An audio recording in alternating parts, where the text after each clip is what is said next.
It was a rainy Friday evening when Sarah decided, for the first time in months, to step out of her routine and try something new. Her friends had been teasing her for ages, insisting she should give dating apps a chance, and tonight, after a week of hesitation, she finally agreed. She told herself this wasn't about finding the one, or any kind of romantic fairy tale. It was about breaking the monotony, giving herself a little adventure. She had chosen a small, cozy cafe tucked away on a quiet street. The kind of place that smelled faintly of baked bread, coffee, and old books, with warm yellow lights spilling through the windows. It seemed perfect, a safe, inviting spot where awkwardness wouldn't be amplified by a bustling crowd. She arrived 10 minutes early, as was her habit, and chose a corner table by the window. From here, she could watch the rain streak the glass like tiny rivers, while still keeping an eye on the entrance. Her phone buzzed once with a message from the appy. "He's on his way." Sarah smiled politely at the thought. She had skimmed through his profile earlier. Pictures of mountains, bookshelves, a smile that seemed genuine. He sounded nice, maybe even interesting. But as the minutes ticked by, she noticed a familiar knot of anxiety growing in her chest. What if he didn't show up?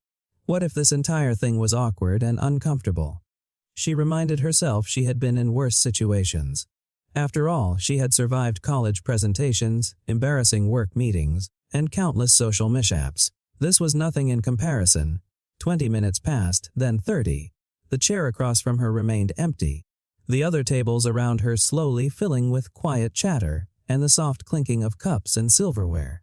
She scrolled through her phone, trying to distract herself, but every few seconds her eyes would flick up toward the door, hoping for a glimpse of him. She felt that familiar pang of disappointment, the creeping sense of rejection that always seemed to accompany dating. And then, as if the universe had decided to add a twist to her evening, the door opened. Not with a man, but with two little girls, no older than 4 or 5. They were drenched from the rain, their hair sticking to their tiny faces, and each held a small, colorful umbrella that seemed far too big for their size. They looked around nervously before spotting Sarah and, with a shy wave, approached her table. "Hi," one of them said in a small, hesitant voice.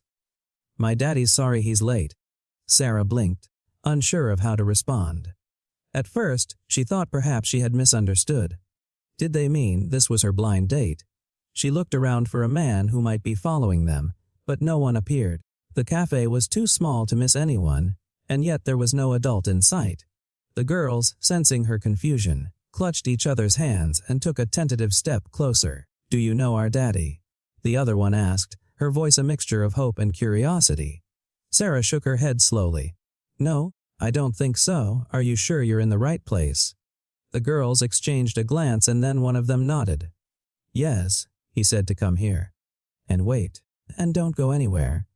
There was something in their eyes, something earnest and trusting, that stopped Sarah from questioning further.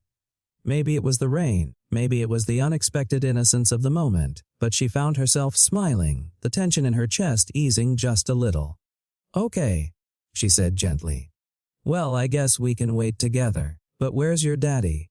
The twins shrugged. "He's busy," one of them said, "but he said he'd be here soon." As Sarah watched them, she noticed their little quirks. The way one of them kept fiddling with the strap of her tiny backpack, the other tapping her foot impatiently on the wet floor, her curly hair bouncing with every movement. She realized how grown up she had been feeling lately, weighed down by schedules, responsibilities, and the constant pressure to perform. Here were two children, completely focused on the simple act of waiting for someone they loved, their small hearts filled with faith and hope. And somehow, it made her forget her own worries. The rain outside continued to fall, drumming softly against the windows. Sarah ordered 2 hot chocolates for the girls, and as she handed them over, she asked, "Do you want to tell me about your daddy? What's he like?" The twins exchanged glances again, as if rehearsing their answer. "He's nice," one said, "and funny, and he loves stories." "Yes," the other added quickly, "and he always says sorry when he's late, even when it's important." Sarah felt a pang in her chest. There was a tenderness in their words that seemed so real, so grounded in love and loyalty. She found herself listening more closely to the sound of their voices, to the rhythm of their speech, to the little giggles that escaped whenever one of them accidentally bumped her cup or spilled a tiny drop of chocolate on the table. For a moment, the cafe felt warmer, cozier, as if the presence of these little humans had filled a space Sarah didn't even know was empty. As the minutes stretched into an hour, Sarah began to wonder about the story behind these children. Who were they waiting for? Why had he sent them alone? Questions formed in her mind, but she didn't ask them. Not yet. There was a magic in the waiting, a quiet tension that felt almost cinematic. And though she didn't realize it, she was starting to care. Not just about the situation, but about these little girls. She pulled out her notebook from her bag and started sketching them, quietly capturing their movements, their expressions, the way they clung together in the soft light of the cafe. It was an instinctive act, a way to stay calm while her mind spun with curiosity and questions. But as her pen moved across the paper, she noticed something strange, a rhythm to their waiting, a sense that this was all part of a bigger story, a story that had only just begun. Outside, the rain began to lighten, leaving the streets glistening under the reflections of neon signs and streetlights. Inside, the cafe had grown busier, but the girls remained perfectly still, their eyes fixed on the door, waiting for someone who hadn't yet appeared. And Sarah realized in a quiet moment of clarity that this blind date, so far at least, was nothing like she had expected. It wasn't about romance. It wasn't about awkward small talk or forced laughter. It was about patience. It was about faith. It was about the unexpected ways life could surprise you, the ways people could enter your life when you least expected them, and the ways love, real, unpolished, human love, could manifest in its purest, simplest forms. And then, just as she began to sketch the final lines, a man rushed through the cafe door, soaked from the rain, his hair plastered to his forehead, his eyes wide with apology. He spotted the girls immediately, relief flooding his expression. "I am so sorry," he said, kneeling to their level. Traffic was impossible. And then the rain. The girls didn't even listen. They leapt into his arms, giggling and chattering all at once, telling him about how long they had waited. And in that moment, as Sarah watched the reunion, she realized something profound. Sometimes, the story isn't about you. Sometimes, it's about the people around you, the connections you witness, and the simple, quiet moments that remind you why life is worth waiting for. And for the first time in a long while, Sarah felt a spark of wonder. A reminder that the world was bigger, warmer, and infinitely more complicated than she had imagined. Sarah watched quietly as the man embraced the twins, the scene unfolding with a mixture of relief, laughter, and the kind of chaotic joy that only children can generate. He was tall, with broad shoulders that still looked slightly damp from the rain, and his hair was dark and tousled. There was something undeniably human in the way he moved. Hurried, apologetic, but gentle, careful with the girls as if they were fragile treasures. "Are you two okay?" he asked, his voice filled with concern, though it carried a lightness too, that seemed to lift the tension in the cafe. "We're fine," one of the twins squealed. But he was late.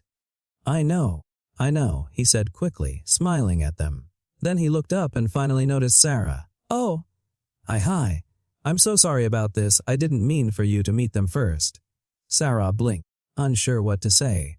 She had expected a man to sit across from her, awkwardly fumbling with his words, maybe apologizing for being late.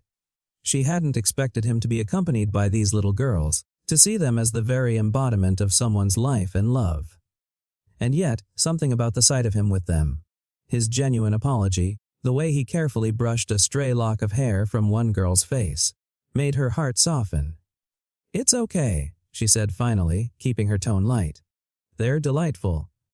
The man laughed, a little embarrassed, but the warmth in his voice was unmistakable. "Thank you. They're my world. I promise they're not usually my wingmen on blind dates." The twins giggled at that, one of them whispering something to the other that made them both burst into laughter. Sarah found herself smiling too, caught up in the innocence of the moment. He pulled out a chair and sat down, brushing off droplets of rain from his coat. "I'm Alex," he said, extending a hand. "Sarah," she replied, shaking it. His grip was firm but gentle, and she noticed a spark of nervous energy in his eyes, like he was both aware and amused by how unconventional this first meeting had turned out to be. "I'm so sorry again," he said, glancing at the twins who were now contentedly sipping their hot chocolate. "I should have told you, well, a lot of things. But they insisted on coming, and, honestly, I didn't have the heart to say no."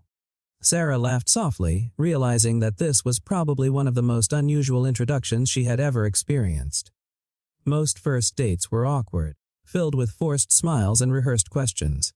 This was real. It had chaos, unpredictability, and heart. "So," she said, leaning back in her chair, "you're their dad, and you brought them along on a blind date. That's new." Alex chuckled, scratching the back of his neck. "New is one word for it. Honestly, I wasn't sure how to handle tonight. I had a last-minute work emergency, and by the time I got free, I thought maybe they could come with me. They're used to waiting for me. I figured it'd be fine." "And it seems it was," Sarah said, nodding toward the girls. They were now drawing pictures with the napkins and crayons the cafe had provided, completely absorbed in their own little world. "Yes," Alex said, watching them with a soft expression. "They make everything manageable, somehow. Even when life goes wrong, even when I'm late." Sarah felt a strange warmth at his words. There was honesty there, vulnerability, and a depth that was rare in first date conversations. She realized that this wasn't just a story about a blind date gone awry. It was a glimpse into someone's life, into the reality behind the carefully curated profiles and polished social media images that dominated modern dating. The conversation shifted, slowly at first, from awkward small talk to stories about their lives. Alex spoke about his work, but not in the bragging way most people did. Instead, he shared anecdotes, little challenges he faced, the funny mishaps that reminded him he wasn't perfect.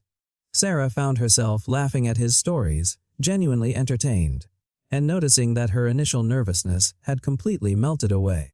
"And you?" Alex asked after a pause, leaning slightly forward. "What about you? What's your story?" Sarah hesitated. Normally, she would have given a rehearsed answer, the kind people deliver when they're meeting someone new. But something about this setting, the rain-soaked street outside, the warmth of the cafe, the trust in the eyes of the twins, made her want to be honest. "Well," she began, "I work at a publishing house. I love books, stories, the idea that you can live 1,000 lives without ever leaving your chair. But lately life's been a bit routine. Wake up, work, sleep, repeat. I guess I'm here because I wanted to break that routine, to try something different." Alex nodded thoughtfully. "I get that. Life has a way of doing that to people. Work, responsibilities, sometimes it feels like there's no room for surprises, no space for the unexpected. And then bam, something like tonight happens." He gestured toward the twins, who were now showing Sarah a drawing of a rainbow in a house, complete with stick figure people. "Yes," Sarah said softly, touched by the innocence and joy of the moment. "And sometimes the unexpected is exactly what you need." There was a pause, comfortable and easy, as if the chaos of the evening had somehow aligned the three of them in a perfect, unspoken rhythm. Sarah noticed the way Alex's eyes crinkled when he smiled, the way the girls' laughter seemed to echo around the cafe, filling every corner with warmth. She realized that life rarely offered such genuine moments, moments that felt untouched by pretense or expectation. For the first time that evening, Sarah felt truly present. The rain outside had stopped, leaving the streets glistening with reflections of the cafe lights. The world felt alive, as though it were leaning in to witness this improbable meeting. Alex leaned back in his chair, his gaze returning to the twins. "I know this is unusual," he said, a hint of self-consciousness in his voice. "Most people wouldn't bring their kids on a first date, but they make life better even in awkward situations." Sarah smiled, realizing that awkwardness was the last thing she felt. If anything, she felt grateful. Grateful for the rain, for the twins, for the unpredictability that had made this evening unforgettable. And as the three of them continued to share stories, laughter, and quiet glances, Sarah understood something important. Sometimes the heart of a story isn't about romance at all. It's about connection, about witnessing life's small miracles, about being present in moments that remind you of what truly matters. The blind date might have started empty, but now it was overflowing. With laughter, with stories, and with a kind of hope Sarah hadn't expected to find when she walked into that cafe. And as Alex finally relaxed, letting the tension of the evening slip away, Sarah couldn't help but wonder what other surprises might life have in store tonight. What other unexpected moments might reshape her understanding of love, family, and the beauty of simply showing up. The twins' laughter echoed through the small cafe, a sound so pure and contagious that even the other patrons couldn't help but smile in their direction. Sarah found herself leaning closer to Alex, curiosity finally overcoming the polite distance she had tried to maintain. Something about the situation tugged at her instincts. There was a story here, one that went far beyond a simple missed appointment or a quirky first date. "I have to ask," Sarah said gently, "what brought them here tonight exactly? You said you were late because of work, but why have them wait alone like this?" Alex took a deep breath, his eyes momentarily distant. He glanced at the twins, who were now drawing what looked like stick figures holding hands, then back at Sarah. "It's complicated," he admitted. "I'm a single dad, and most of the time I try to keep my work and personal life separate. But tonight, something came up at the last minute, and I didn't want to disappoint them. They insisted on waiting with me, even if that meant coming here themselves." Sarah nodded slowly, sensing the weight behind his words. "They must really trust you," she said softly. "To feel safe enough to come with you like that." "They do," Alex said, his voice low, almost reverent. "They've had to rely on me a lot in their young lives, more than any child should. But they're resilient, smart, and they have a way of reminding me what's important." Sarah's eyes softened. There was an honesty in him that was rare, a humility that made the idea of first-date awkwardness seem irrelevant. She realized she wasn't just watching a man with his children, she was witnessing a father's deep, unspoken love, the kind that shapes not only his life but the lives of the little people who depend on him. "You know," Sarah said after a pause, "I never thought I'd say this, but this is kind of amazing. I mean, you're juggling work, parenting, and somehow still trying to have a life for yourself. That's not easy." Alex laughed, a soft, rueful sound. "It's not. Some days feel like a tightrope walk without a net. And yet moments like this make it all worthwhile. Even if it's messy, even if it's unpredictable." The twins, sensing a lull in the conversation, ran over to Alex with their drawings. "Look, Daddy! Look what we made for Sarah!" Alex took the papers carefully, showing them to Sarah. The drawings were simple, almost chaotic in their stick-figure innocence, but there was something undeniably heartfelt about them. One showed Alex with the twins beside him, all three holding balloons under a giant rainbow. The other depicted a house, the twins' faces beaming, with Sarah drawn next to them. A smiling stick figure with a tiny heart floating above her head. Sarah blinked, touched by the unexpected gesture. They drew me," she asked, her voice soft. "They did," Alex said, his smile warm but tinged with humility. "They're very observant. They notice people, Sarah. They notice when someone's kind, when someone listens." For a moment, the three of them sat in quiet appreciation, the cafe noise fading into the background. Sarah realized that the evening had already shifted her perspective. She hadn't just been waiting for a date, she had been invited into a small, living story of love, responsibility, and resilience. And somehow she felt privileged to be part of it, even if only for this fleeting, chaotic hour. The conversation turned toward Alex's past, a delicate subject he approached with caution. "I wasn't always this," he said, gesturing vaguely toward the twins. "I made mistakes. I've had relationships that didn't work out, jobs that didn't respect me, and moments where I thought I wouldn't make it as a parent. But somehow I'm here. And they're here. And I wouldn't trade it for anything." Sarah listened intently, struck by the vulnerability in his tone. This wasn't someone boasting about their achievements or curating a persona for a first date. This was someone sharing the raw, unpolished truth of his life, and it was captivating. "You're brave," she said softly, "to carry so much responsibility and still show up for them, for yourself." Alex shook his head slightly, his expression humble. "I wouldn't call it brave. I'd call it necessary. They depend on me. And I'm learning, every day, that being a parent is about more than providing. It's about showing up, even when it's inconvenient or exhausting. Even when you feel like you're failing." The twins, oblivious to the weight of the conversation, had now moved on to planning an imaginary adventure. One insisted they were explorers, while the other declared they were pirates.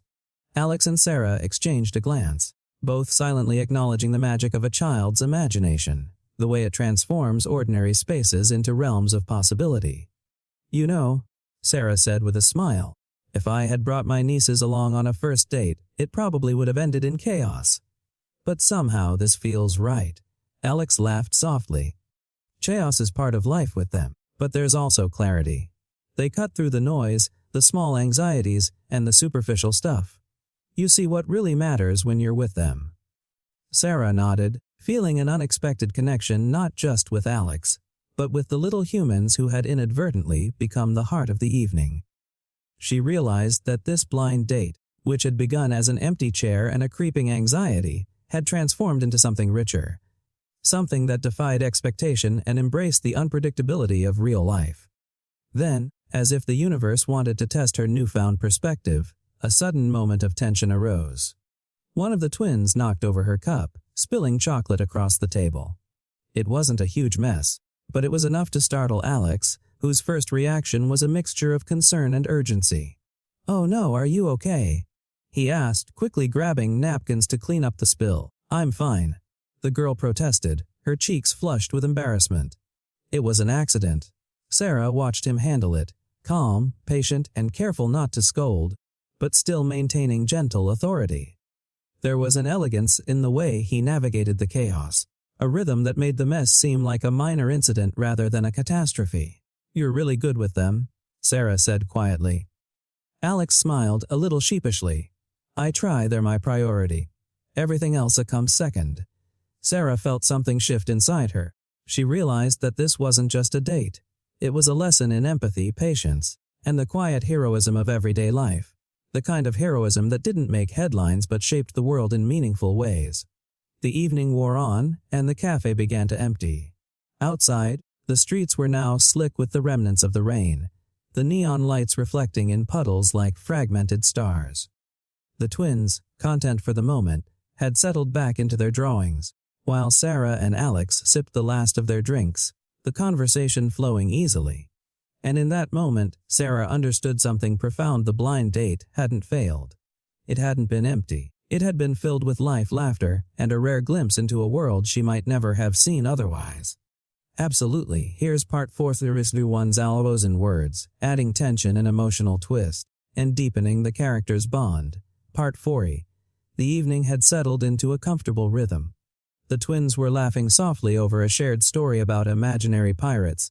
Sarah was sipping her warm drink, and Alex was leaning back in his chair, a rare moment of relaxation evident in his posture. Yet, beneath the laughter and chatter, a subtle tension lingered, a thread of unspoken worry that Alex couldn't entirely hide. Sarah noticed it first in his eyes.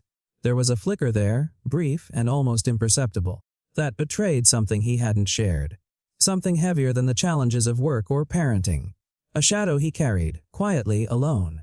"Alex," she began softly, not wanting to startle him, "is everything okay? You seem distracted."